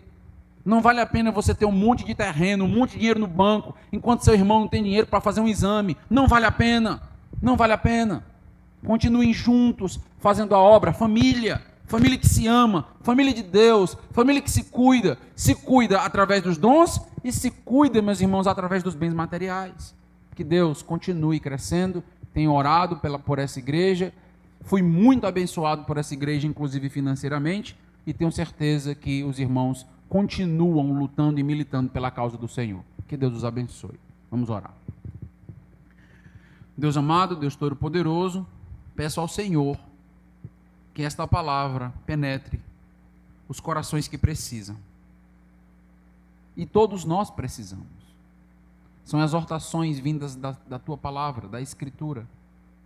Aqueles, ó Deus, que não têm contribuído com a Tua casa, que eles se sintam completamente incomodados. O incômodo que vem do céu, o incômodo que vem do Senhor. Entendendo, não é porque a igreja quer dinheiro, é porque a igreja quer a sua libertação. É que você precisa deixar de ser idólatra. É porque você precisa entrar no céu. E talvez você não entre com essa postura. A igreja é uma escola de discipulado, de maturidade. Dar faz muito mais bem a mim do que a quem recebe. Ó Deus, eu peço que o Senhor traga arrependimento e ajude a igreja. Também peço que o Senhor encha o coração de alegria daqueles irmãos que têm feito tanto, Senhor. E nesta igreja, eu sei de muitos irmãos que contribuem com alegria no coração. Como eu disse, eu mesmo fui alvo de muita misericórdia e bênção dessa igreja. Obrigado por essa igreja na Paraíba, Senhor. Obrigado por essa igreja em Souza. E que o amor prático, o amor desprendido do apego material, seja real, visível e exemplo para todas as demais igrejas que surgiram depois desta. Em nome de Jesus, amém.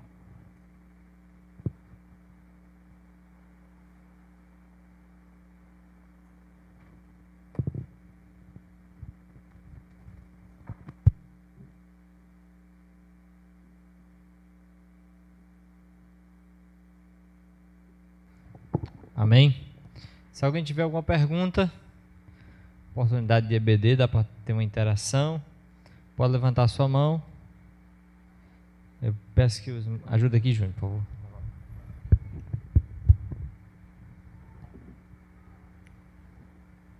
Irmão Marlon, leva ali, por favor.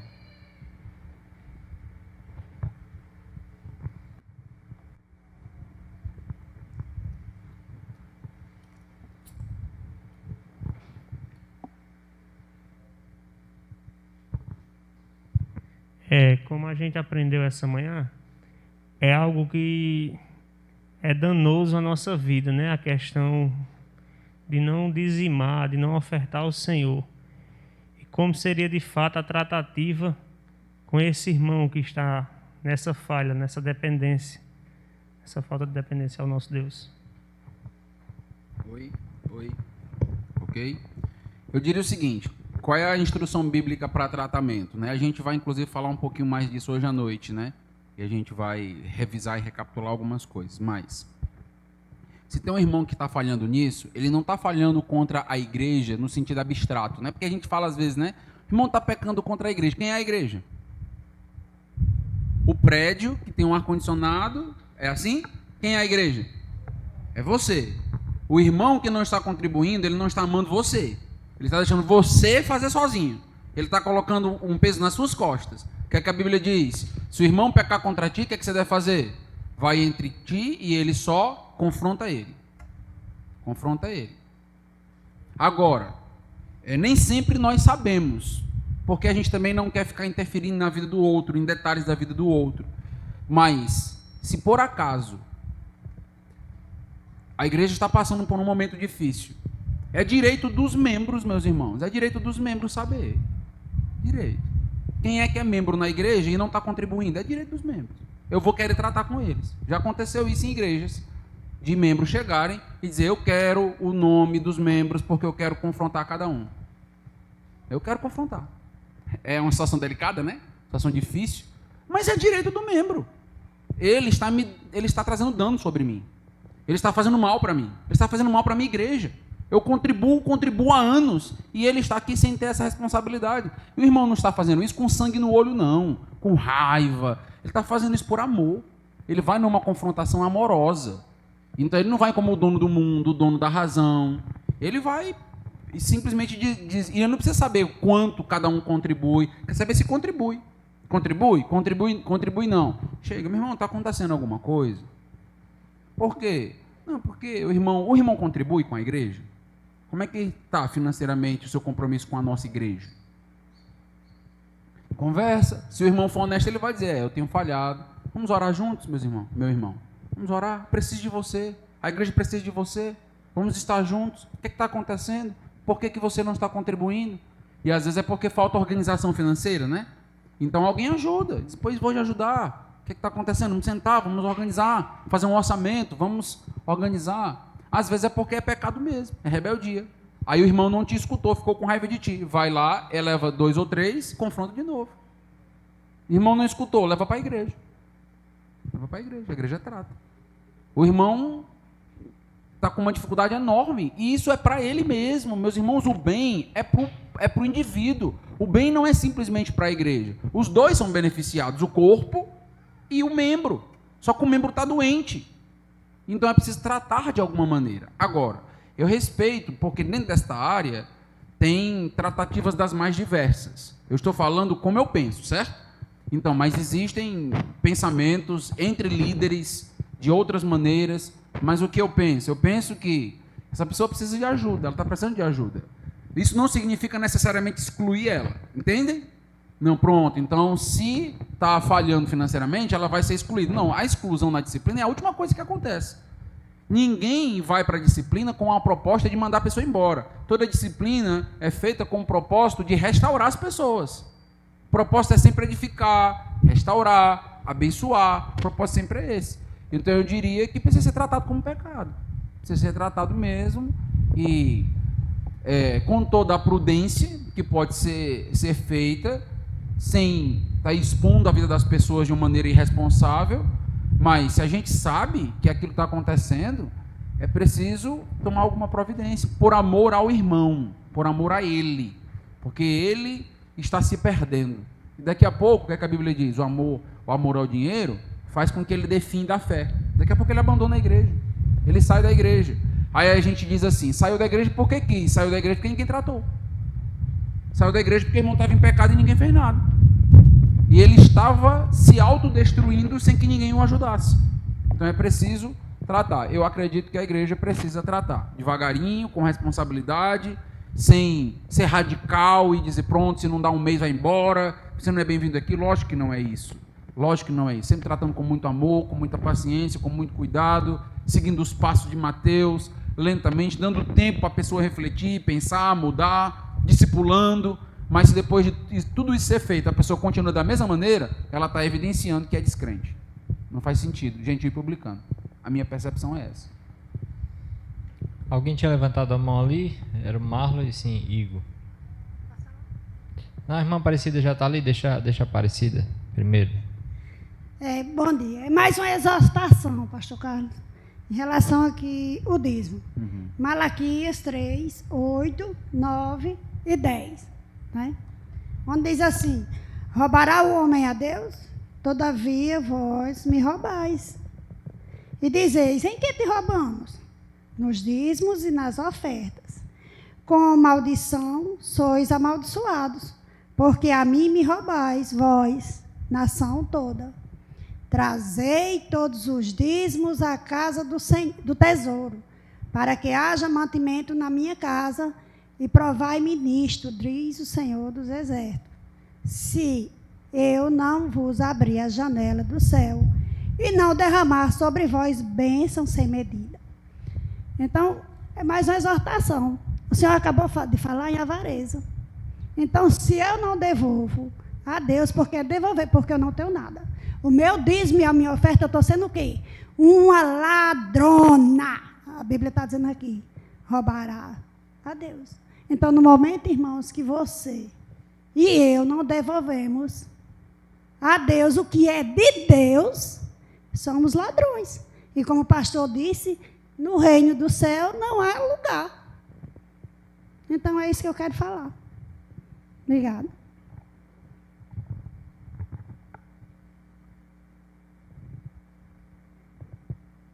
Pastor, levando mais para o sentido prático. Tenho 3 perguntas, certo? Eu só tenho uma resposta.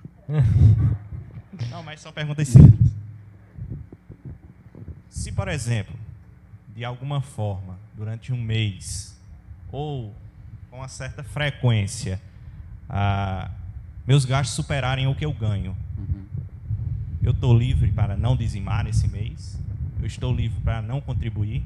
Por exemplo, eu ganho R$1.000. Meus gastos esse mês foram 1.300. Então, eu vou priorizar minhas contas e o Senhor, Ele vai entender. Deixa ele responder primeiro. Tá. Pronto, eu penso o seguinte, eu penso que cada caso é um caso. Em pecados, de maneira geral, cada caso é um caso. Não dá para tratar as coisas, eu vejo às vezes o pessoal querendo tratar as coisas atacado, né?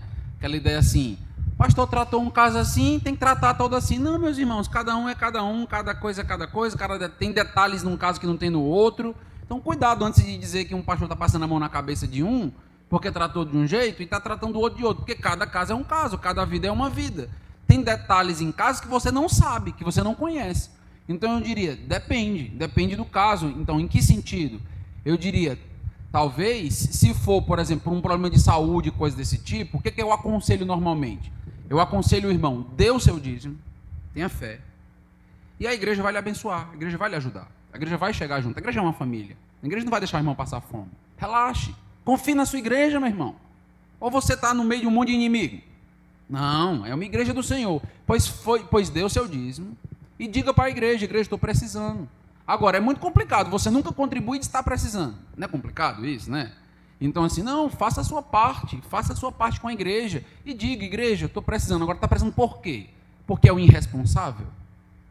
Aí precisa se educar financeiramente, precisa sentar com alguém mais maduro, que entenda de contas, um pastor, um líder, que vai instruir. Meu irmão, vamos colocar aqui na ponta do lápis, como a gente gosta de dizer, né? Suas contas. Vamos aqui. Você recebe tanto, o que está acontecendo? Não, é porque eu gasto tanto com isso, é porque a internet lá de casa dá 250. Eu ganho 1.000 e a internet... corta a internet da tua casa. Não posso, pastor. Como é que eu vou fazer com a minha Netflix? Eu não vou nem responder, né? Essa desgraça. Então, aí você vai ver o que é supérfluo e o que é importante. Então, se o irmão não tem gasto, está tudo enxutinho, e é porque não está realmente recebendo, porque teve algum problema financeiro, alguma coisa assim, então eu diria, é oportunidade da igreja ser graciosa, da igreja fazer boas obras, da igreja abençoar ele. Agora, se é um caso de irresponsabilidade, de uma pessoa que não se controla financeiramente, aí ele que tem que repensar a vida dele, por bem dele mesmo, porque ele vai fazer mal, não é só a igreja não, ele está fazendo mal a ele, é o nome dele que vai para a SPC, é a família dele que vai sofrer com essa desorganização. Por isso que, dentre os 7 pecados capitais, eles vão dizer, um deles é justamente o controle, o equilíbrio. Se você não tem isso, todas as outras áreas vão falhar. Segunda. A segunda e a terceira estão conectadas. Em relação, por exemplo, muitas vezes a gente quer ser um pouco legalista em relação à questão de dizimar e ofertar, e não vou dar só do meu salário. Uhum. Mas, por exemplo, às vezes você ganha bonificações, auxílio, o que for, né? Mas esse aí está livre, esse aí é só meu, esse aí é para eu comprar meu chocolate, é para eu ir num restaurante, isso aí eu faço o que eu quiser, né? a gente realmente está livre? Às vezes, por exemplo, pode ser até um caso de eu e minha esposa trabalhar, eu dou o dízimo da minha família, eu que sou o responsável, o dinheiro da minha esposa, ela faz o que ela quiser, né? Ela é livre. E é uma certa dificuldade que muitas vezes não é em uma igreja ou em duas igrejas, mas em muitas, né? A gente só dá quando nos é cobrado. Quando você vê que a igreja está passando um perrengue financeiro, aí, não, esse mês eu vou dar, né? Essa dificuldade, né? Então, qual seria o conselho que a gente poderia dar para os nossos corações pecaminosos nesse sentido? Você falou algo que é importante ser tocado, que a gente pode dizimar e ofertar como legalismo. Podemos fazer isso? Podemos. Está errado? Tá. Está errado. Uma pessoa que tem uma vida toda desregrada, tem problema com o irmão, aí quer ir lá e dar oferta. O que a Bíblia diz? Tem problema com o teu irmão? Antes de dar oferta, vai lá, trata com o teu irmão, depois você vai lá e dá a sua oferta. Então, a ideia não é simplesmente, dê, porque tem que dar como um mandamento, como uma lei, e gerar, inclusive, se você não faz, você vai para o inferno, e começar a criar um ambiente hostil, de se você não faz, você vai ser disciplinado, vai ser mandado embora da igreja. Rapaz, a igreja é um ambiente pacífico. A igreja é um ambiente de recepção. Nós queremos que as pessoas se sintam bem no nosso meio e não criar um clima de peso. Às vezes o clima de peso acontece por causa das pessoas que não querem abrir mão das suas ideias pecaminosas. Aí gera um clima de peso. Eu diria o seguinte, eu diria que a questão de dízimo, eu entendo que, pastor, eu dei 9,9999%, não é dízimo? Eu dei 10,1%, não é dízimo? Eu digo, pessoal, acho que a Bíblia não está tão preocupada com isso. Apesar da palavra dízimo significar 10%, é um direcionamento, é uma indicação nesse sentido. Eu penso que eu não sou tão estrito nessa ideia. Eu penso que você precisa dar um valor justo, e a Bíblia nos dá um direcionamento para que eu possa ter uma noção do que é um valor justo. Senão eu dou 0,5% e acredito que é justo, meu coraçãozinho é bom, né? Então, a Bíblia nos dá um direcionamento nisso, mas a ideia da igreja não é ficar contando os centavos que você ganhou e não ganhou a mais. Aí é o seu coração. Eu acho que tem muito a ver com essa ideia de eu tenho prazer em fazer. Eu tenho prazer. Deus me abençoou com um bônus, uma bonificação no meu trabalho. Cara, aí você começa a pensar, rapaz, você é tão beneficiado, e a igreja também. Eu quero abençoar a igreja também, a minha igreja. Então, quando a gente entende que eu fui salvo para fazer parte de uma comunidade, a minha identidade mudou. Eu não sou mais eu sou nós. Então, quando eu sou abençoado, nós somos. Por isso que a Bíblia diz, quando um se alegra, todos se alegram. Mas se a tua alegria é só para você, é difícil se alegrar com você. Porque a tua alegria é egoísta, tudo é só para você. Mas quando a gente se alegra, que a gente abençoa os outros, que abençoa a comunidade. Por exemplo, você recebe uma promoção, ganha, sei lá, 10, 15 mil de um bônus aí, de algum lugar, e a sua igreja está precisando de um data show, e você vai lá e chega para o pastor e diz, pastor, eu quero abençoar a igreja com o valor de um data show, ou isso ou aquilo. Você abençoou a adoração da igreja, você ajudou, ou uma câmera melhor para as filmagens, você abençoou, é questão de visão. Só que muitas vezes a gente não consegue ter esse tipo de visão. A nossa visão é muito, eu ganhei tanto, então vou me beneficiar, vou comprar um terreno, vou fazer assim. A gente não consegue olhar para o todo, não consegue olhar para a igreja, não consegue ver o que, às vezes, algo na igreja quebrado, a gente não consegue olhar e dizer, rapaz, eu vou dar outro. No aniversário da igreja, eu gosto dessa ideia, eu aprendi com o pastor Sérgio.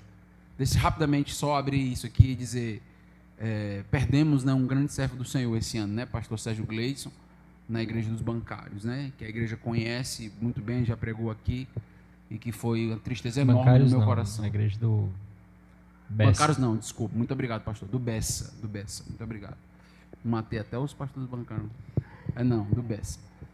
E ele me ensinou algo muito interessante no ministério dele. O que foi? Todo aniversário da igreja, fica a dica, tá bom?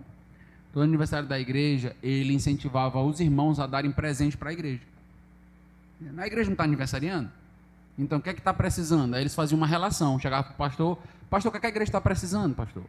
Aí se juntava o pastor e o patrimônio e dizia, rapaz, a igreja está precisando de tantos pedestais, a igreja está precisando de um novo teclado, a igreja está precisando disso, daquilo, entregava para os irmãos, e no dia do aniversário da igreja, a igreja recebia todos os presentes, e tinha uma comemoração enorme na igreja. Algo belíssimo, né? Visão de igreja, crescendo, melhoria de igreja. Então é isso mesmo, é o aniversário da igreja de vocês, né?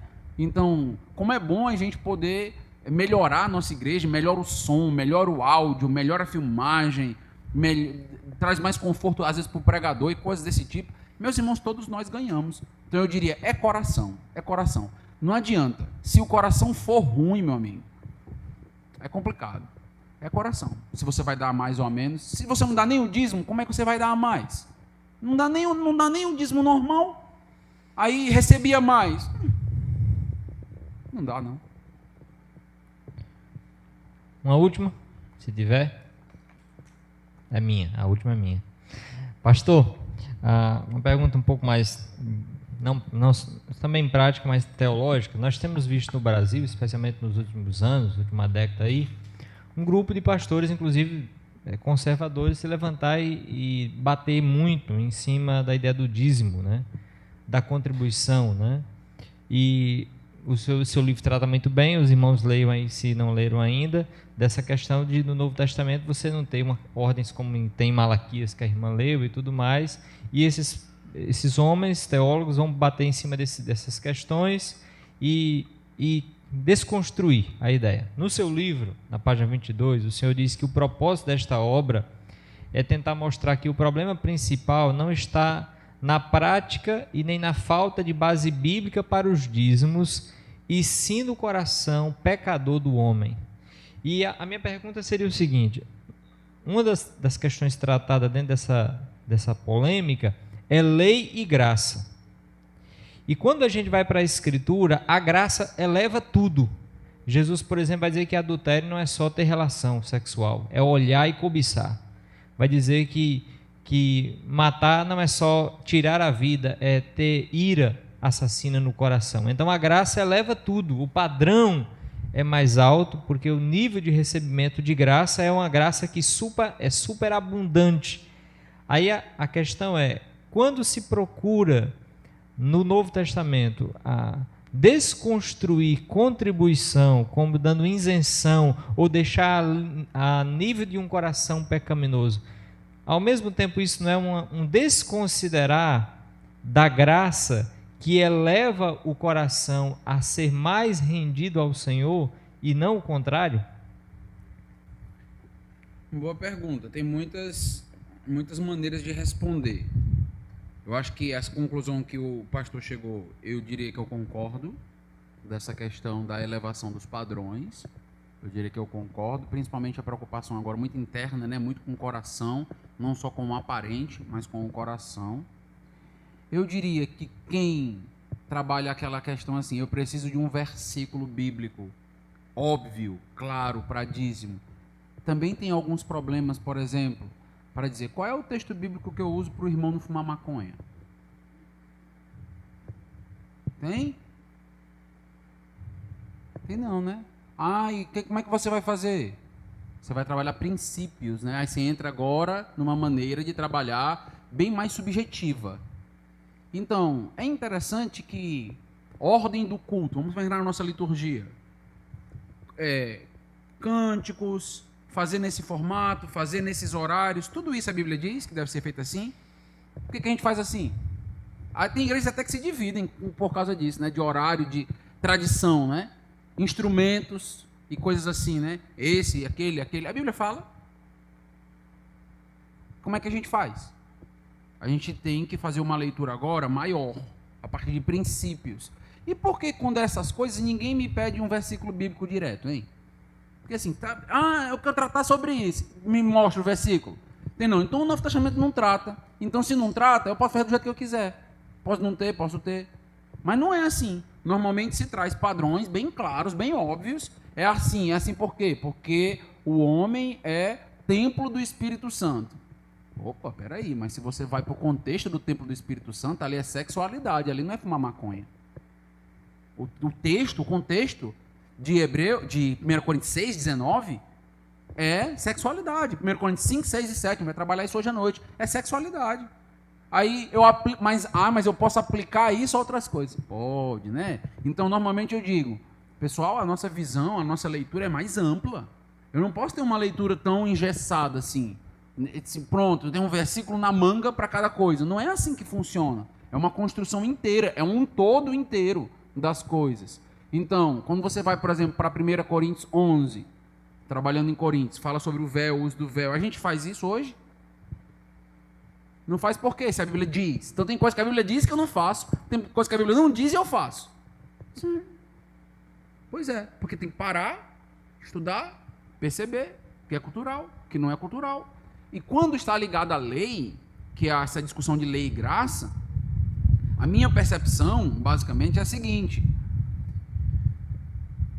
nós não podemos entender que porque nós estamos vivendo nesse contexto de graça, que o Novo Testamento trabalharia essa ideia do contexto de graça, que eu devo esquecer o Antigo Testamento. Isso acontece um desequilíbrio às vezes, dizer só vale para nós o Novo Testamento, o Antigo Testamento é para Israel, não tem nada a ver com a gente. Isso é um dispensacionalismo muito radical, ele faz uma cisão muito grande sobre isso. Mas não é assim. Quando teve o problema agora do armamento e desarmamento, né? Eu vi um monte de pastor usando os textos do Antigo Testamento para dar base para armamento e desarmamento. Não, se entrar na tua casa e matar sem querer, ei, meu irmão, isso é lei mosaica. E nós não estamos na igreja, não é período da graça? Ah, não, mas é período da graça, mas... Então, o que ele está me mostrando? Ou uma incoerência, ou que eu posso usar a lei de alguma maneira. Que não é porque eu estou no Novo Testamento que tudo aquilo que foi dito eu jogo fora. Eu tenho que ter sabedoria para usar sem cair no legalismo. Deus não quer que a gente seja uma nação judaica, Deus não quer que a gente se torne nação, e nem que a gente tenha uma lei nacional. Deus não quer isso. Mas Ele quer que a gente tire princípios éticos a partir de tudo que Ele nos revelou. Então, princípios salvíficos, princípios que norteiam o povo dele. Então, eu acho que a discussão é mais profunda do que tem sido feita. É muito fácil, eu acho, e é um espantalho que é criado de dizer, não tem um versículo no Novo Testamento. Até porque no livro eu mostro duas passagens que eu entendo que fazem apontamentos para o dízimo. Mas, mesmo não tendo, nós, então, precisaríamos deixar de fazer muitas coisas que a Bíblia também não menciona, como igreja. Então, por que só o dízimo? Talvez porque dar dinheiro dói. Aí é mais complicado. Amém. Obrigado, pastor Carlos. Deus abençoe. Irmãos, vamos ficar de pé, vamos orar, terminando nosso CBD. Voltamos às 6h30, 18h30, continuando aqui nosso tempo de adoração. Vamos orar. Deus bendito, obrigado por esse tempo juntos, tempo de aprendizado, de intensivo aqui, meditando na Tua Palavra. Obrigado pela exposição. Ajuda-nos, Senhor, para que o nosso coração cada vez mais seja moldado pela graça do Senhor, que o Evangelho possa de fato penetrar o nosso ser e nos levar a administrar o nosso dinheiro, a nossa vida, de forma que tudo seja para o louvor da Tua glória, que possamos cuidar uns dos outros, cuidar das nossas famílias, do nosso viver, administrando bem cada recurso, cada centavo concedido pelo Senhor e aplicado para a honra e o louvor da glória do Senhor. Deus, livra-nos do consumismo, grande desafio para nós que vivemos num mundo que o consumismo tem tomado de conta. Ajuda-nos a ser servos e usar o nosso dinheiro com sabedoria e graça do Senhor, para que sejamos grandemente abençoados como família da fé. Nós agradecemos ao Senhor por tudo, te damos graças no nome de Jesus. Amém, Senhor. Deus abençoe a todos.